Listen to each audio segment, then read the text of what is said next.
c'est incroyable. Il y avait un solitaire qui rentrait à Bordeaux, je l'ai regardé depuis ma télé et là je l'ai vu en live sur un bateau et je vais prendre le départ moi-même et c'est un super moment. Je suis vraiment super heureux d'en être arrivé là. Après plus de 8 mois de préparation, Tanguy le Turquet, skipper Nibélis, arrive enfin à Bordeaux pour prendre le départ de sa première solitaire du Figaro. Une aventure inoubliable dont voici le récit. Je suis en train de fermer le spi, je suis en train de le ranger dans son sac pour pouvoir l'envoyer correctement tout à l'heure, sans que ça cocotte. Pour que quand il prenne le départ, il soit serein sur le matériel, qu'il ait toute sa tête sur sa stratégie et puis que le bateau il soit livré clé en main au départ. Il a juste besoin d'appuyer et de tourner la clé.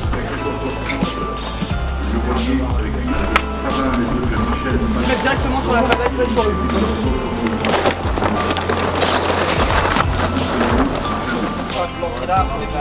Et évidemment, secteur sud à sud-ouest à l'avant du front froid. C'est un peu impressionnant. Donc on sera dans le secteur sud pour les premiers qui vont atteindre les... Au Glénan, la question qu'on peut se poser, c'est est-ce que le fait d'avoir... parce qu'après, il faut le faire au près, quoi, cette route-là. Donc, ok, j'étais plus vite. J'ai zappé qu'il y avait... Calcule le poids du matériel qui peut être matossé. On est limité là à la jauge à 100 kg sur cette course. On peut être tiré au sort pour une pesée ce matin et je vérifie qu'on est bien.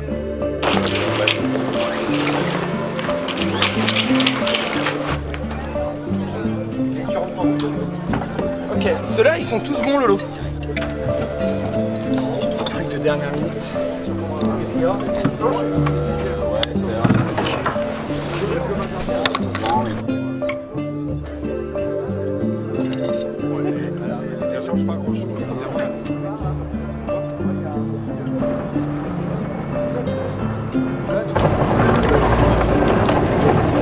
Bon, il n'y a plus qu'à y aller hein.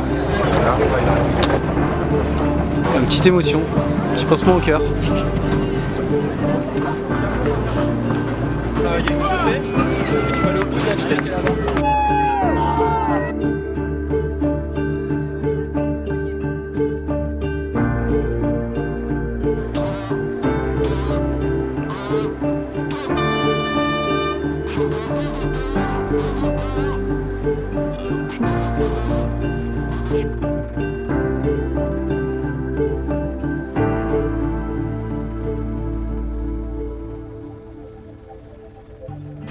Premier petit matin sur cette solitaire Urgo le Figaro. Je suis déjà éclaté.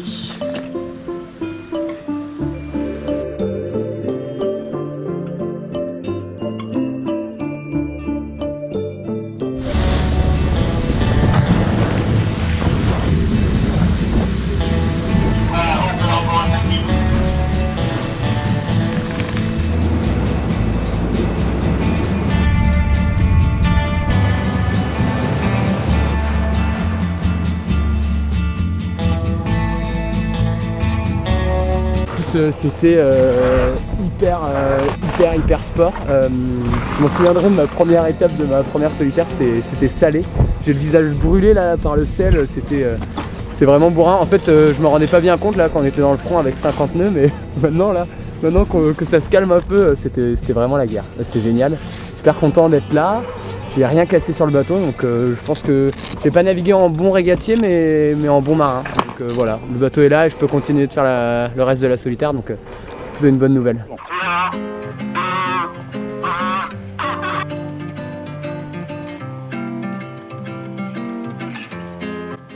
J'ai pas fermé l'œil de la nuit parce qu'il y avait pas beaucoup de vent. J'ai pas trop mal navigué. J'étais plutôt rapide, donc ça c'est bien. C'est pas simple hein.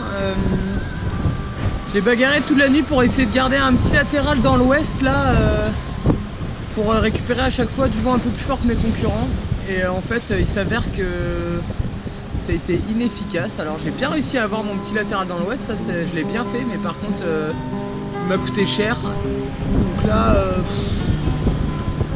pas beaucoup d'opportunités pour revenir quoi, parce que là c'est un port tout droit. À part faire avancer le bateau, je peux pas faire grand chose. Ça, c'est un très joli bateau de pêche.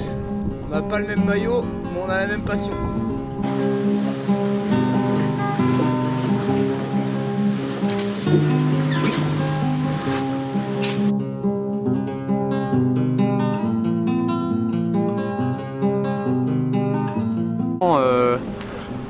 C'était le bordel quoi, ça partait dans tous les sens.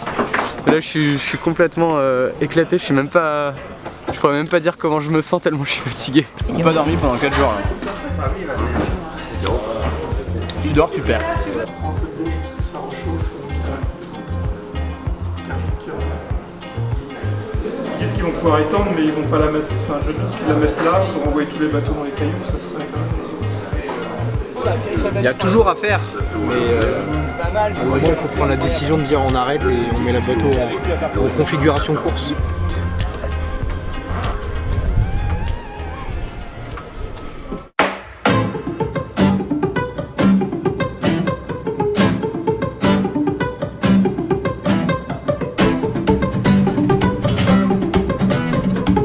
Complètement blanche à rattraper des bateaux, c'est cool.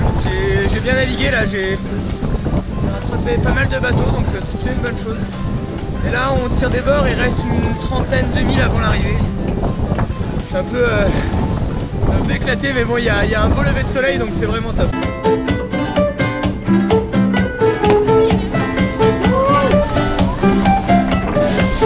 Je suis content parce que je suis super mal parti.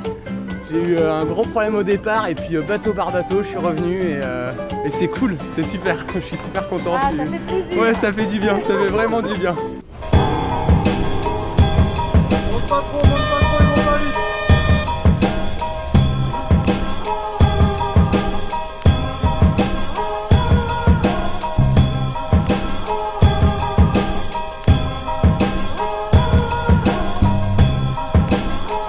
Et je viens d'effectuer un retour dans le match assez exceptionnel.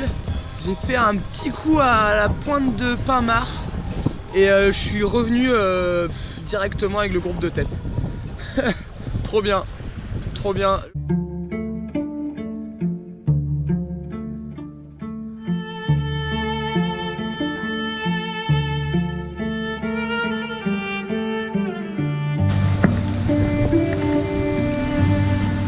On arrive en Angleterre et voilà le temps qu'il fait.